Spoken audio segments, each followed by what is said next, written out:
The purpose of this video is to provide you an example of the outline structure you should follow when submitting your third annotation. I am using Google Docs for this assignment. With every outline, I begin formatting my paper using the MLA style. That way later in the future, I could just plug in my ideas and I don't really have to worry too much about the header, the footer, and the title. So that has been added already. As you can see, I've added the name of the student, which for this example will be Harry Potter, the name of the instructor, which is me, the class, and the date the assignment is due, which is the 27th. Don't forget to add the header, which would be your last name and the page number. I have also added a tentative title to my outline. This might be the title I end up with for the rest of my essay, or I might decide to change it later on. But at this point, personally, I like adding titles because it will help me, I guess, stay engaged with writing. I don't know why, but for me, writing my titles is very interesting and fun. So I liked getting as creative as possible, and it's something that I like doing at the beginning rather than at the end. Because of this, though, I usually find that I'm changing my title quite often, which might be a downside for some of you, but others might enjoy doing so. So anyway, let's look at the structure of this outline. You have already seen this specific structure already on the Canvas handout that you recently reviewed. But what this video is going to do is to really explain what's going on here.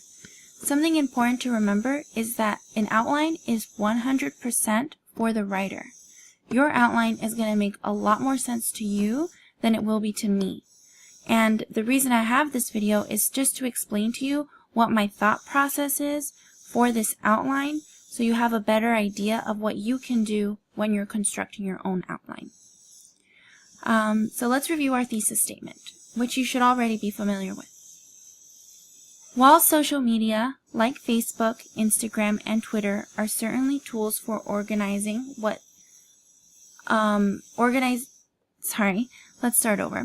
While social media like Facebook, Instagram, and Twitter are certainly tools for organizations that want to track our interests on the web, they also provide entertainment, information, and an opportunity for us to keep track of old friends. So now that I have my thesis statement written, I can begin planning what my following paragraphs are going to be about. So for this essay, the one you have in front of you, I am writing a more complicated essay than what is being asked of you for essay number 1. But I just wanted to give you an idea of what the structure might look like.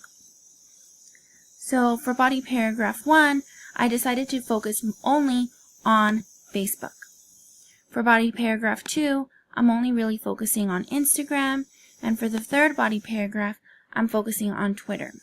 And for each of these 3 body paragraphs, I am outlining specific uses in which these online or social media tools are helpful to us humans. In the first body paragraph, I'm focusing on how Facebook helps establish and maintain relationships, and that should be pretty clear here. Oops. So the examples that I provide, I'm only really providing 2 examples, but the examples I provide are both different from each other, yet they are both explaining how Facebook is really helping us establish these relationships.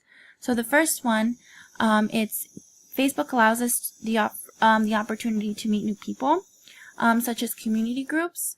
So when I begin writing, I will just provide further detail. Maybe I'll make another list or just start typing away as far as how community groups can create new friendships.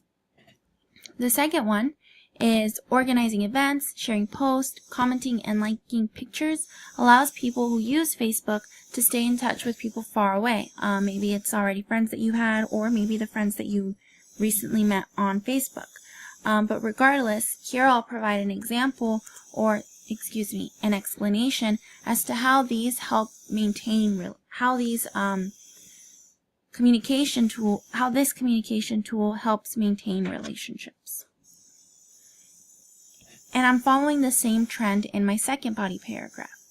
My second body paragraph will focus on how Instagram is a promotional tool, and I will be explaining this in two specific ways. So the first way I'm highlighting that is that I will describe how crowdfunding allows people to raise awareness for specific movements and donate money to a specific cause. So here, obviously, Instagram is a promotional tool. Another way Instagram can be a promotional tool is that it can allow companies to promote available positions for job openings or for services that they offer. So it's allowing companies to promote in two different ways. One, to get people to apply for specific job openings at their company, and two, to get other companies or other people to use their own services. So you can see here, hopefully, with these two body paragraphs so far, that the main ideas that I'm going to be talking about are different from one another. So in body paragraph 1, my first idea and my second idea are different from each other, but they are both supporting the purpose of that paragraph. And the same follows in the second paragraph, as the same follows in the third.